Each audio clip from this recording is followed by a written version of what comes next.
I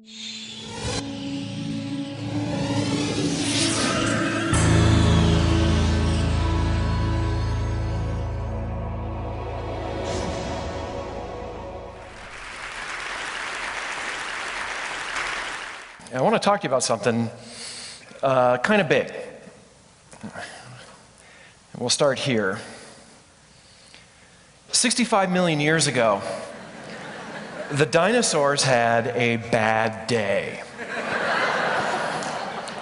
A chunk of rock 6 miles across, moving something like 50 times the speed of a rifle bullet, slammed into the earth. It released its energy all at once. And it was an explosion that was mind-numbing. If you took every nuclear weapon ever built at the height of the Cold War, lumped them together, and blew them up at the same time, that would be 1/1,000,000th of the energy released at that moment. The dinosaurs had a really bad day. Okay?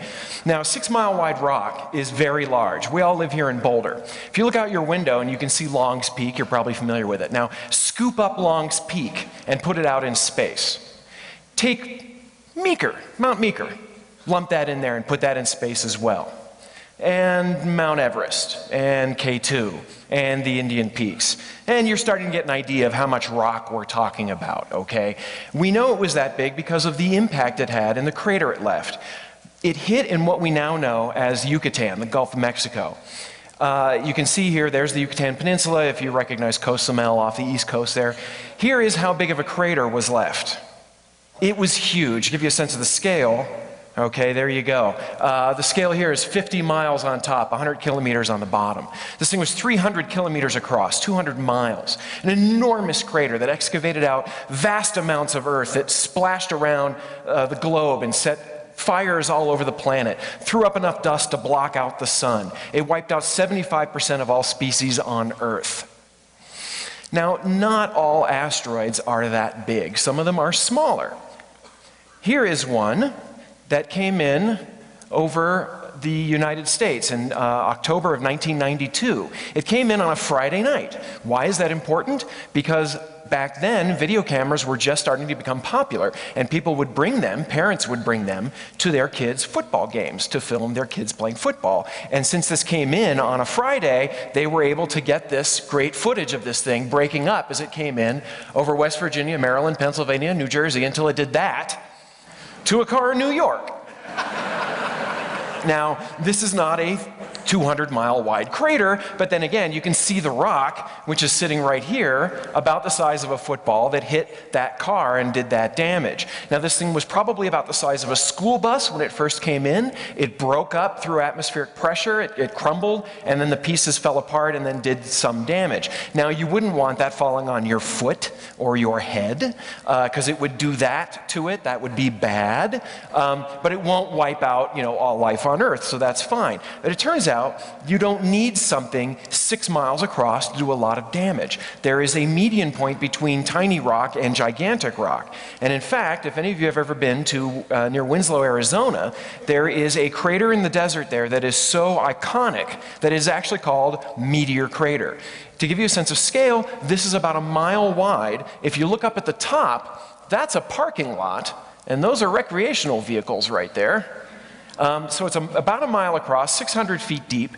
The object that formed this was probably about 30 to 50 yards across, so roughly the size of Mackey Auditorium here. It came in at speeds that were tremendous, slammed into the ground, blew up, and exploded with the energy of roughly a 20 megaton nuclear bomb, a very hefty bomb. This was 50,000 years ago, so it may have wiped out a few buffalo or antelope or something like that out in the desert, but it probably would not have caused global devastation. It turns out that these things don't have to hit the ground to do a lot of damage. Now, in 1908, over Siberia, near the Tunguska region, for those of you who are Dan Aykroyd fans and saw Ghostbusters when he talked about the greatest cross-dimensional rift since the Siberia blast in 1909, where he got the date wrong, but that's okay. It was 1908, that's fine, I can live with that. Another rock came into the Earth's atmosphere, and this one blew up above the ground, several miles up above the surface of the Earth. The heat from the explosion set fire to the forest below it. And then the shock wave came down and knocked down trees for hundreds of square miles, okay? This did a huge amount of damage. And again, this was a rock probably roughly the size of this auditorium that we're sitting in. In Meteor Crater, it was made of metal, and metal is much tougher, so it made it to the ground. The one over Tunguska was probably made of rock, and that's much more crumbly, so it blew up in the air. Either way, these are tremendous explosions, 20 megatons. Now, when these things blow up, they're not going to do global ecological damage. They're not going to do something like the dinosaur killer did. They're just not big enough. But they will do global economic damage because they don't have to hit necessarily to do this kind of damage. They don't have to have global devastation. If one of these things were to hit pretty much anywhere, it would cause a panic. But if it came over a city, an important city, not that any city is more important than others, but some of them we depend on them more on the global economic basis, that could do a huge amount of damage to us as a civilization. So, now that I've scared the crap out of you, what can we do about this? All right, this is a potential threat. Let me note that we have not had a giant impact like the dinosaur killer for 65 million years. They're very rare. The smaller ones happen more often, but probably on the order of a millennium, every few centuries or every few thousand years. But it's still something to be aware of. Well, what do we do about them? The first thing we have to do is find them. This is an image of an asteroid that passed us in 2009. It's right here. But you can see that it's extremely faint. I don't even know if you can see that in the back row. These are just stars. This is a rock that was about 30 yards across, so roughly the size of the ones that blew up over Tunguska and hit Arizona 50,000 years ago. These things are faint. They're hard to see, and the sky is really big. We have to find these things first. Well, the good news is we're looking for them. NASA has devoted money to this. The National Science Foundation, other countries are very interested in doing this. We're building telescopes that are looking for the threat. That's a great first step. But what's the second step? The second step is that we see one headed toward us, we have to stop it. What do? You've probably heard about the asteroid Apophis. If you haven't yet, you will. If you've heard about the Mayan 2012 apocalypse, you're going to hear about Apophis because you're keyed into all the doomsday networks anyway. Apophis is an asteroid. It was discovered in 2004. It's roughly 250 yards across, so it's pretty big size, bigger than a football stadium. And it's going to pass by the Earth in April of 2029, and it's going to pass us so close that it's actually going to come underneath our weather satellites. The Earth's gravity is going to bend the orbit of this thing so much that if it's just right, if it passes through this region of space, this kidney bean-shaped region called a keyhole, the Earth's gravity will bend it just enough that 7 years later, on April 13th, which is a Friday, I'll note, in the year 2036, you can't plan that kind of stuff, Apophis is going to hit us. And it's 250 meters across. So it would do unbelievable damage. Now the good news is that the odds of it actually passing through this keyhole and hitting us the next go around are 1 in a million, roughly. Very, very low odds. So I personally am not lying awake at night worrying about this at all. I don't think Apophis is a problem. In fact, Apophis is a blessing in disguise because it woke us up to the dangers of these things. This thing was discovered just a few years ago and could hit us a few years from now. It won't, but it gives us a chance to study these kinds of asteroids. We didn't really necessarily understand these keyholes, and now we do, and it turns out that's really important. Because how do you stop an asteroid like this? Well, let me ask you, what happens if you're standing on the road and a car's headed for you? What do? You do this, right? Boom, the car goes past you. And we can't move the Earth, at least not easily, but we can move a small asteroid. And it turns out we've even done it. In the year 2005, NASA launched a probe called Deep Impact, which slammed a piece of itself into the nucleus of a comet. Comets are very much like asteroids. The purpose wasn't to push it out of the way. The purpose was to make a crater, to excavate the material and see what was underneath the surface of this comet, which we learned quite a bit about. We did move the comet a little tiny bit.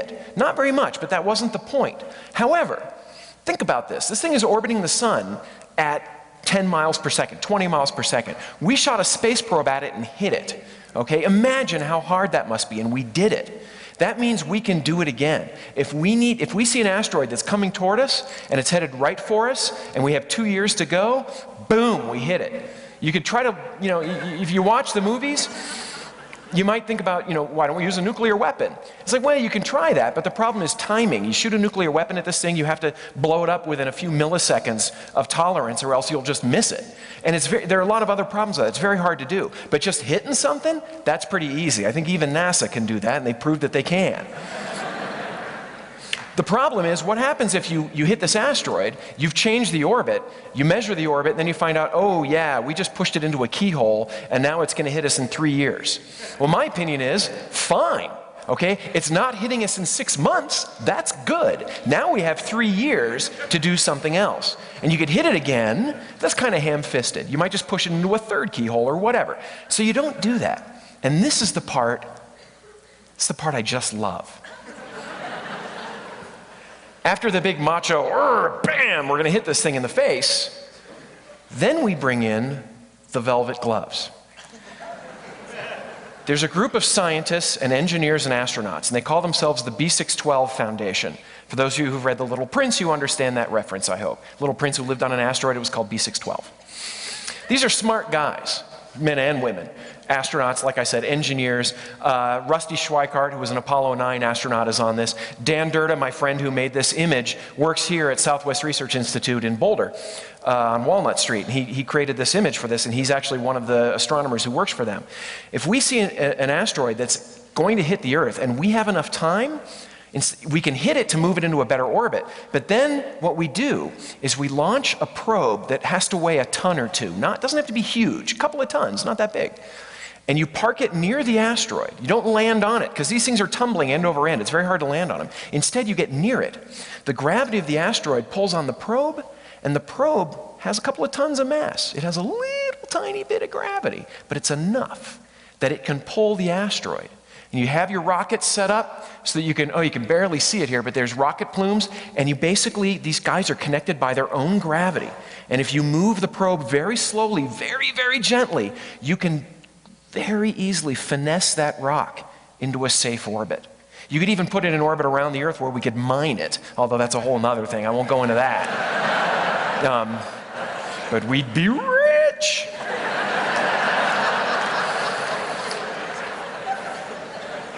So think about this, right? There are these giant rocks flying out there, and they're hitting us, and they're doing damage to us.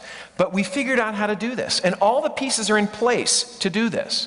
We have astronomers with telescopes looking for them. We have smart people, very, very smart people, who are concerned about this and figuring out how to fix the problem. And we have the technology to do this. This probe actually can't use chemical rockets. Chemical rockets provide too much thrust, too much push. The probe would just shoot away.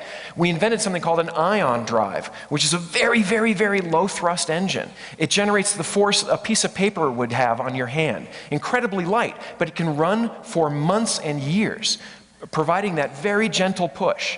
If anybody here is a fan of the original Star Trek, they ran across an alien ship that had an ion drive, and Spock said they're very technically sophisticated. They're 100 years ahead of us with this drive.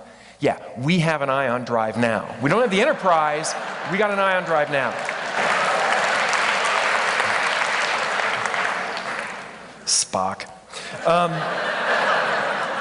So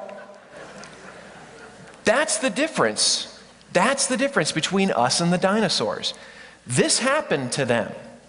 It doesn't have to happen to us. The difference between the dinosaurs and us is that we have a space program and we can vote. And so we can change our future. We have the ability to change our future. 65 million years from now, we don't have to have our bones collecting dust in a museum. Thank you very much.